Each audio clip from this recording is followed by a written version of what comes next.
무용교에서 유용교회로 오늘의 묵상입니다. 오늘은 출애굽기 3장 1절에서 5절까지 말씀을 묵상하겠습니다. 성경 말씀을 보겠습니다. 모세가 그의 장인 미디안 제사장 이드로의 양떼를 치더니 그 떼를 광야 서쪽으로 인도하여 하나님의 산 호렙에 이르매 여호와의 사자가 떨기나무 가운데로부터 나오는 불꽃 안에서 그에게 나타나시니라. 그가 보니 떨기나무에 불이 붙었으나 그 떨기나무가 사라지지 아니하는지라.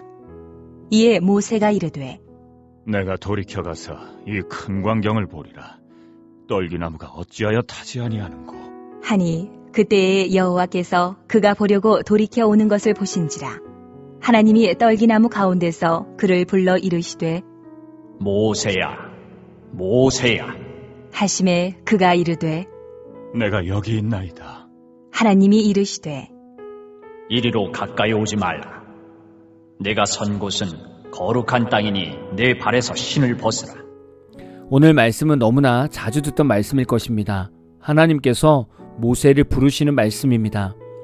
모세는 여느 때와 같이 일상을 보냈습니다. 장인의 양떼를 치면서 호렙산으로 이동을 했습니다. 평소에도 그냥 스쳐 지나갔던 떨기나무였을 것입니다.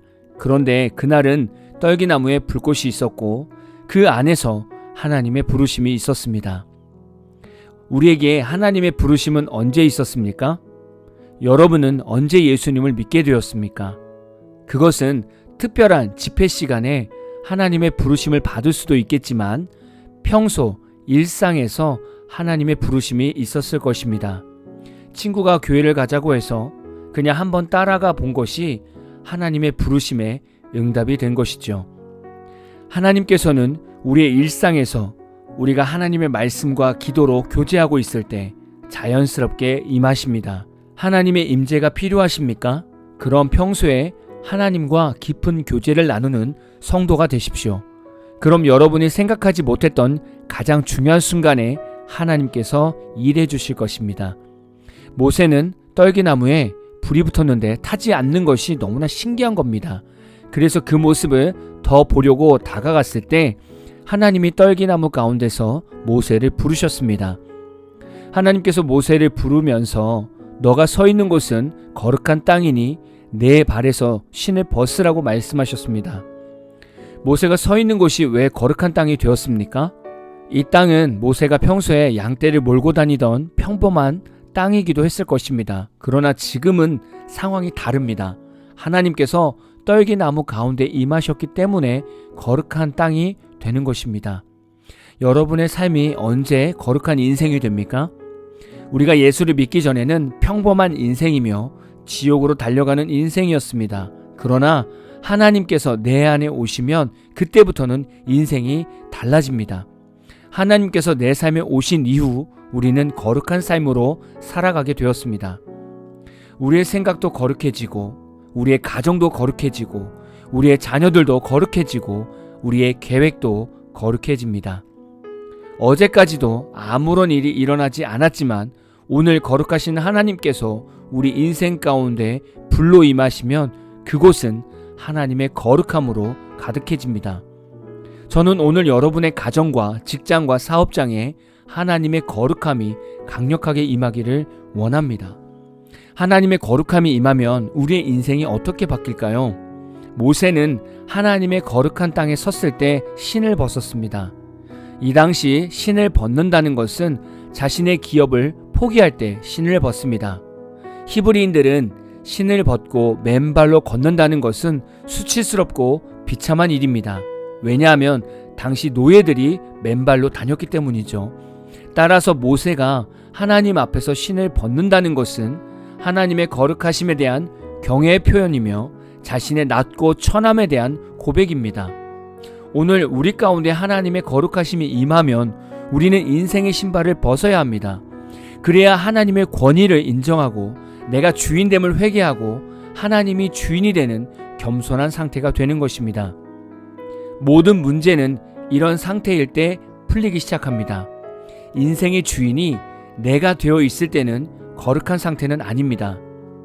이런 인생은 내가 걷고 싶은 곳으로 다닙니다.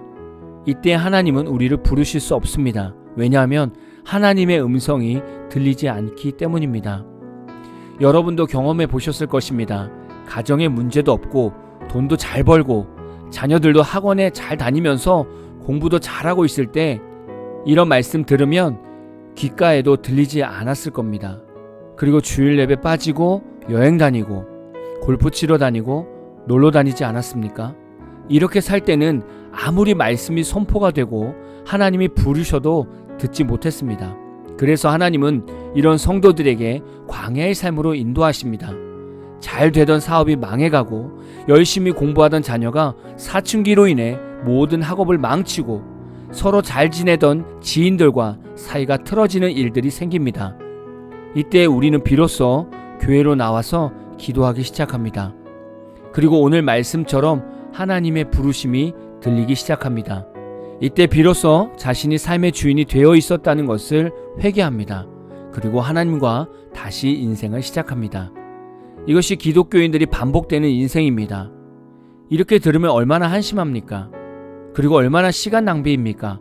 그런데 인생의 부유함에 빠지면 항상 이런 과정을 밟게 됩니다. 여러분은 지금 하나님의 부르심이 들리십니까? 내가 서 있는 곳은 거룩한 땅이니 내 인생의 신을 벗으라는 하나님의 음성이 들리십니까? 오늘 하루 말씀을 묵상하시면서 하나님께서 여러분의 삶에 거룩함으로 임하실 수 있도록 여러분의 주권을 내어드리시고 여러분의 인생의 신을 하나님 앞에 던지시기를 결단하는 한날 되시기를 진심으로 축복합니다. 오늘 마무리 찬양은 프레이즈 유니온의 거룩한 땅에 라는 찬양입니다. 찬양 후에는 잔잔한 연주곡이 있습니다. 말씀을 생각하면서 기도하는 시간을 가져보십시오.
거룩하신 주님 앞에 우리 서